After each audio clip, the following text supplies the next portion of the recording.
tidak apa-apa dimulai Pak Pak Admin.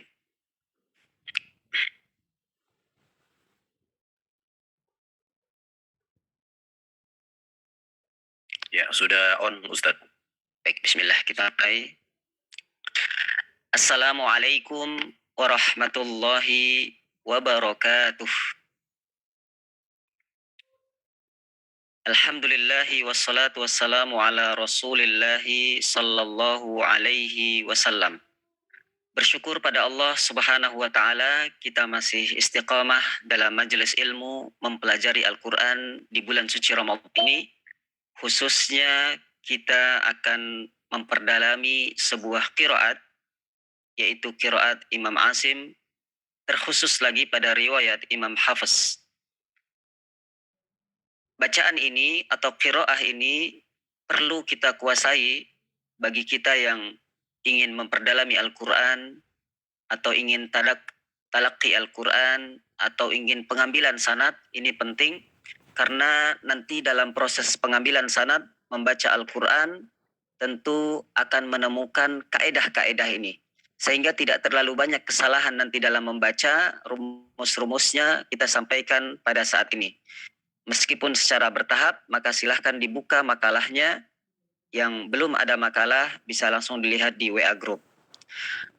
Bapak Ibu yang dirahmati Allah Subhanahu wa ta'ala, sebelum sesi tanya jawab, saya jelaskan dulu beberapa poin penting dalam riwayat Imam Hafiz, sebagaimana yang pernah kita baca dalam makalah dan juga yang pernah mengikuti kajian saya, baik yang langsung, online, offline, baik di Progo maupun di Jakarta, di Istiqlal atau di Bogor, di Pusat Pengembangan Islam Bogor, insya Allah ahad depan, bahwasanya Imam Hafiz ini adalah seorang imam yang bacaannya sangat populer. Tentu beliau melanjutkan estafet qiraat ayahnya, Imam Asim. Bahkan beliau adalah sebagai murid yang paling mengetahui bacaan Imam Asim di antara murid-murid yang lainnya. Di antara ciri khas daripada qiraat Imam Hafiz, khususnya riwayat Imam Hafiz ini, yaitu yang pertama, dalam kekhususan membaca Al-Basmalah di tengah-tengah surat. Tentu ulama qiraah termasuk Imam Hafiz sepakat bahwasanya membaca Al-Basmalah di awal surat ini merupakan keharusan. Itu poin yang pertama. Jadi setiap surat yang akan kita baca dari 114 surat itu, kecuali surat At-Taubah, itu tidak ada riwayat satupun dari Rasulullah yang mempraktekkan surah At-Taubah dengan Al-Basmalah. Maka ada 113 surat ini. Kalau kita ingin mengambil sanad dalam bacaan qiraat Imam Hafiz, maka harus ada Al-Basmalahnya. Ini yang pertama. Yang kedua, ciri khas daripada qiraat Imam Hafiz yaitu nanti ketika talaqi, ketika tadarus, ketika bertemu dengan suatu halaqah yang di situ khusus membahas qiraat Imam Hafiz ini, awal surat Ali Imran itu dibaca dengan wasol, dengan lafdzul jalalah. Saya ulangi sekali lagi. Silahkan yang ada Al-Quran di rumah, silahkan dibuka. Surah Ali Imran. Nanti ketika talaqi, ketika tadarus, maka ingatlah rumus ini. Jadi yang kita belikan ini adalah rumus terlebih dahulu. Dalam surah Ali Imran, tolong Pak Admin, Ustaz Huda tolong Quran satu. Yang ada Quran silahkan dibuka. Saya akan mencoba menjelaskan surah Ali Imran. A'udzu billahi minasyaitonir rajim. Di situ ada kalimat alif lam mim dan di situ ada kalimat Allahu la ilaha illa huwal hayyul qayyum. Nah, silahkan yang ada mushaf boleh dibuka, yang tidak ada mushaf boleh seperti hafalan seperti ini atau mungkin mushaf digital. Fokus kepada dua ayat tersebut, ayat yang pertama dan ayat yang kedua. Bagaimanakah Imam Hafiz membaca pada surah Ali Imran ayat 1 dan 2 ini? Tentu ada 3 cara. Yang pertama, boleh diikuti saya dari rumah. A'udzu billahi minasy syaithanir rajim. 1 2 3.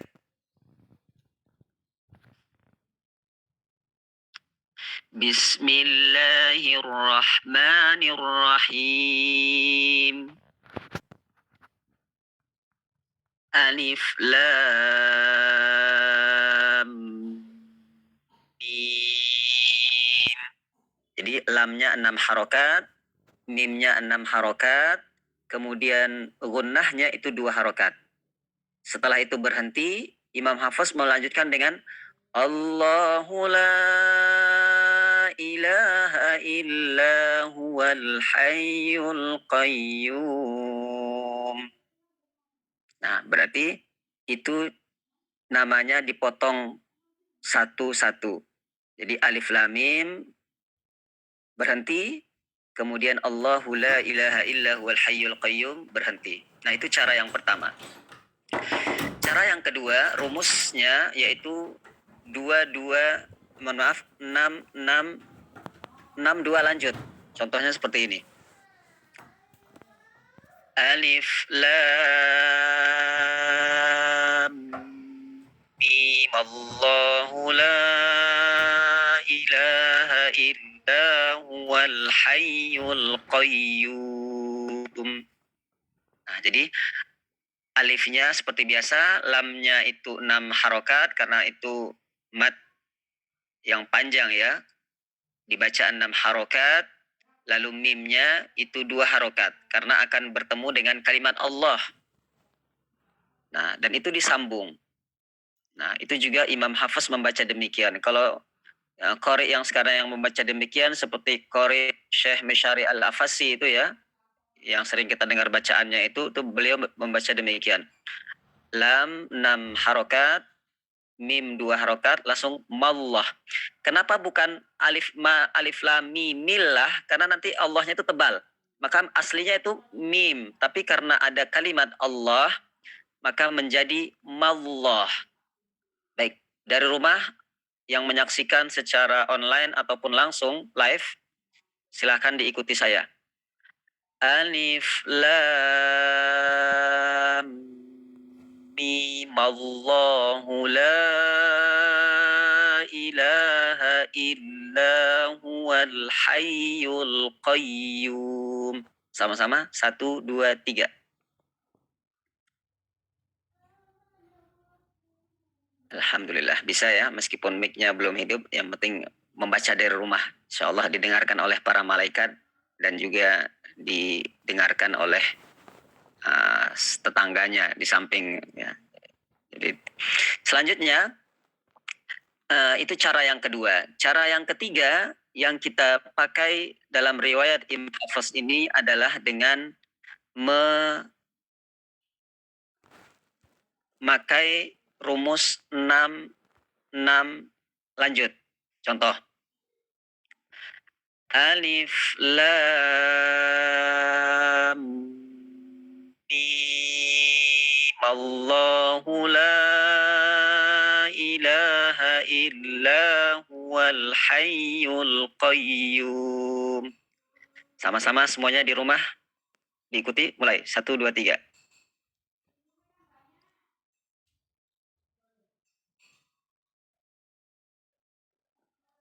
Ya, alhamdulillah semuanya bisa.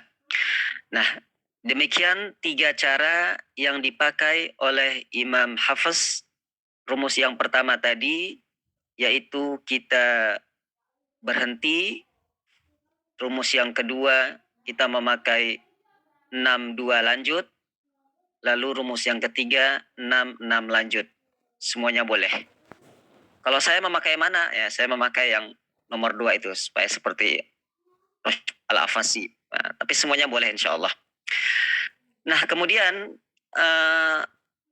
rumus yang lainnya dalam riwayat Imam Hafiz sebelum kita talaki pengambilan 30 juz, yaitu yang harus kita perhatikan tentu pada kalimat yang di situ ada ismam. Nah, jadi kalau ada ismam Contoh pada surah Yusuf ayat 11. Nah, surah Yusuf ayat 11 itu kita membacanya dengan ismam. Nah, ini dalam riwayat Imam Hafiz yaitu dengan mengidghamkan nun yang pertama kepada nun yang kedua. Nah, jadi secara sempurna kemudian mengisyaratkan bahwa bacaan dhammah dengan memonyongkan. Nah, jadi dimonyongkan tanpa disertai bunyi suara. Contoh, la ta'manna ya. Baik, di makalah ada itu. Silahkan kita praktekkan la ta'manna. Surah Yusuf ayat 11. Nah, ini dalam riwayat Imam Hafiz itu dengan dibaca ismam. Nah, nanti ketika kita talaki 30 juz, insya Allah tidak lama lagi kita mulai, paling lama 1 minggu. Ketika selesai persiapan ini, kita masuk kepada proses pengambilan sanad, maka saya berikan bekal ini terlebih dahulu. Dalam surah Yusuf ayat 11 pada kalimat la ta'manna. Nah, la ta'manna ini sudah bisa kita lihat di situ. Saya baca terlebih dahulu ya, jamaah bisa melihat dari rumah. A'udzu billahi minasy syaithanir rajim. Sama-sama. Bismillahirrahmanirrahim. Qalu ya abana ma laka la ta'manna ala Yusuf wa inna lahu lanasihun. Fokus pada kalimat la ta'manna. Di situ kita praktekkan fokusnya adalah ismamnya. La ta'manna. Jadi dimonyongkan bibirnya ketika setelah kita mendengungkan. Manna. Nah, demikian. Silahkan dipraktekkan. Ini dalam riwayat Imam Hafiz, Rasulullah membaca demikian. Guru beliau Imam Asim membaca demikian. Abu Abdurrahman As-Sulami juga membaca demikian. Ali bin Abi Thalib juga membaca demikian. Syekh saya juga membaca demikian. Saya ajarkan kepada Bapak Ibu. Nanti Bapak Ibu juga ajarkan juga kepada yang lainnya. Bahwasanya Imam Hafiz membaca dengan ismam. Dan ini akan menjadi pahala mengalir meskipun kita sudah wafat. Bapak Ibu dapat sanad nanti 30 generasi ya. Nanti diajarkan lagi kepada yang jaraknya 31 generasi terus sampai hari kiamat. Dan betapa bersyukur nama kita berada pada ujung mata rantai yang di situ ada nama Rasulullah Sallallahu Alaihi Wasallam. Baiklah Bapak Ibu yang dirahmati Allah Subhanahu Wa Taala, inilah persiapan talaki untuk 2 poin ini. Selanjutnya kita lihat juga di makalah apa saja yang perlu kita perhatikan di situ. Tentu ketika ada kalimat hamzah wasal, kemudian pada kaf ha ain shad surah Maryam, kemudian pada surah Asy-Syu'ara, kemudian pada surah An-Naml. Nah, ini semuanya nanti akan kita temui dalam talaqi. Dan satu poin lagi yang ingin saya ajarkan di sini dan terakhir ini setelah ini kita tanya jawab dan kita praktek, yaitu pada surah Ar-Rum ayat 54. Surah Ar-Rum ayat 54 ini ternyata huruf dot itu boleh dibaca dengan 2 cara, baik fathah atau dhammah. Nah, bacaan fathah itu lebih diutamakan dalam talaqi ya. Jadi dha'fin. Nah, itu sebagaimana dalam Al-Qur'an bisa kita lihat bahwasanya memang kalau kita membaca dha'fin itu lebih utama. Silakan Pak Hambali ditampilkan ayatnya. Surah Ar-Rum ayat 54. Yang di rumah boleh buka Qur'annya. Surah Ar-Rum ayat 54.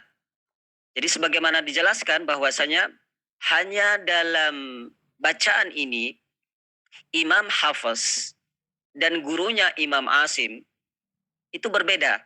Jadi kalau ada sebuah pertanyaan misalkan kira-kira Imam Asim ini persis 100% tidak dengan Imam Hafiz. Ternyata ada satu kata ini yang berbeda, satu ayat ini, di situ ada 2 kata ya. Jadi berbeda pada satu ayat ini, surah Ar-Rum ayat 54. Namun meskipun berbeda, keduanya tetap bacaan yang bersumber sahih, bersumber dari Rasulullah sallallahu alaihi wasallam. Nah, inilah pentingnya kita bersanad. Kita tahu sumbernya dari mana. Jadi tidak asal baca. Ketika nanti ada bacaan dha'fin, ini riwayat siapa? Dha'fin, riwayat siapa? Ya, kita lihat mushaf silahkan. Dalam mushaf itu bisa kita lihat itu ada dha'fin.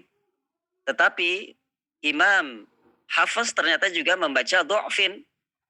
Nah, Imam Hafiz tentu beliau juga memiliki landasan bahwasanya dibaca dha'fin. Sehingga ketika seseorang sudah bersanad dan dia memiliki landasan jalurnya lewat mana saja, maka sah untuk dibaca dha'fin. Itu tidak mengubah makna. Mungkin kalau kita lihat tafsirnya, tentu kalimat dha'fin dan dha'fin itu artinya sama-sama lemah. Tetapi kalau dalam ilmu qiraat, tentu itu hanya perbedaan fathah dan dhammah.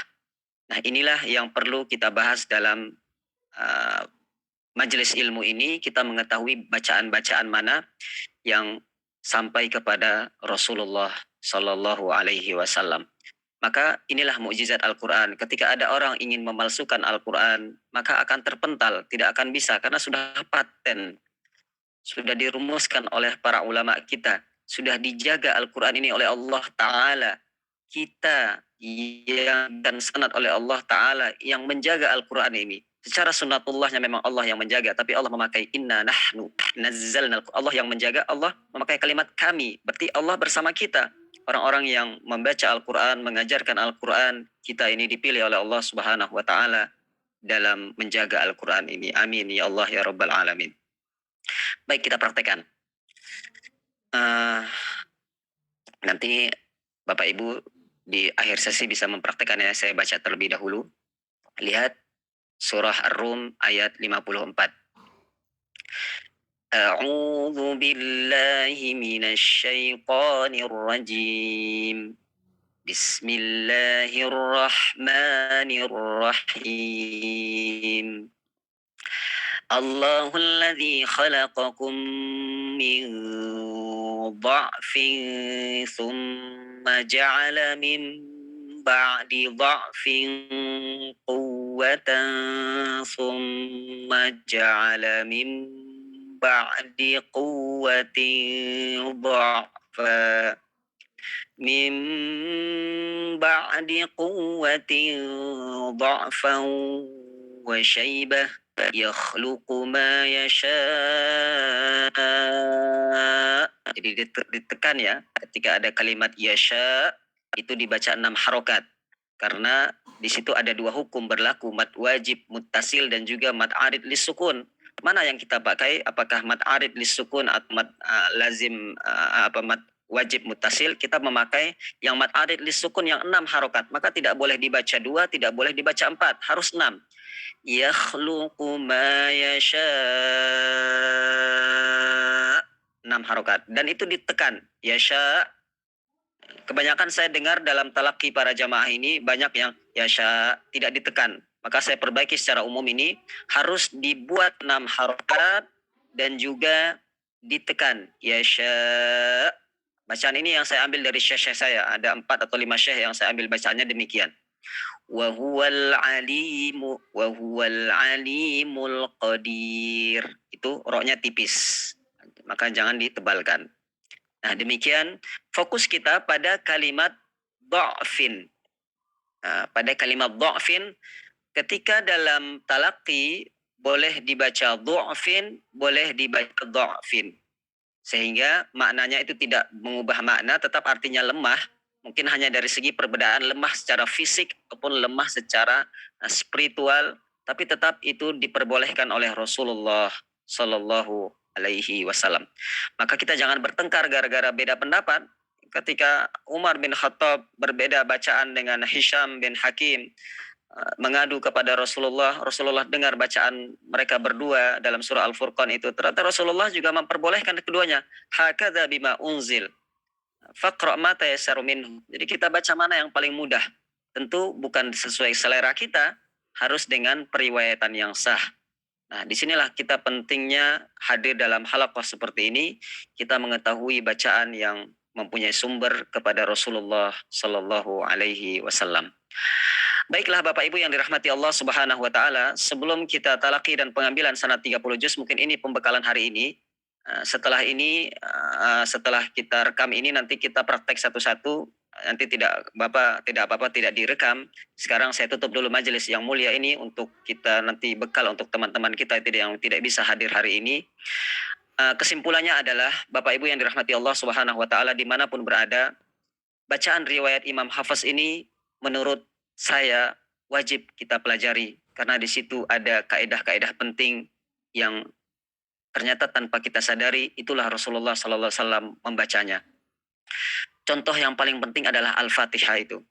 Al-Fatihah, kalau bacaan Al-Fatihah kita selama ini masih kacau balau, panjang pendeknya belum benar, maka cari guru yang bersanad. Minta guru kita membenarkan bacaan kita. Kalaupun tidak bisa saya sendiri, cari guru-guru yang di dekat dengan rumah Bapak Ibu. Bacakan kepadanya. Ketika sudah benar, ketika dia bersanad, minta ijazah kepadanya. Ketika tidak bersanad, tidak apa-apa. Yang penting bacaan kita juga sudah diperbaiki. Tentu saya tidak mungkin mendengarkan ribuan jamaah Majelis Ta'lim Darul Hidayah. Tentu yang hadir di halakoh ini saja yang bisa saya dengar. Setelah ini kita praktekkan. Dan pesan saya di akhir daripada majelis ini, tetap semangat belajar. Meskipun dengan keterbatasan sekarang masih online, insya Allah kita ketemu di pekan depan, insya Allah di Pusat Pengembangan Islam Bogor. Dan juga di tempat-tempat yang lainnya yang sudah dijadwalkan. Tetap semangat, kita tutup sementara untuk pengambilan kaidah atau usul dari riwayat Imam Hafiz ini dengan sama-sama membaca kafaratul majlis. Subhanakallahumma wa bihamdika asyhadu an la ilaha illa anta astaghfiruka wa atubu ilaik. Dan kita tutup. Assalamualaikum warahmatullahi wabarakatuh.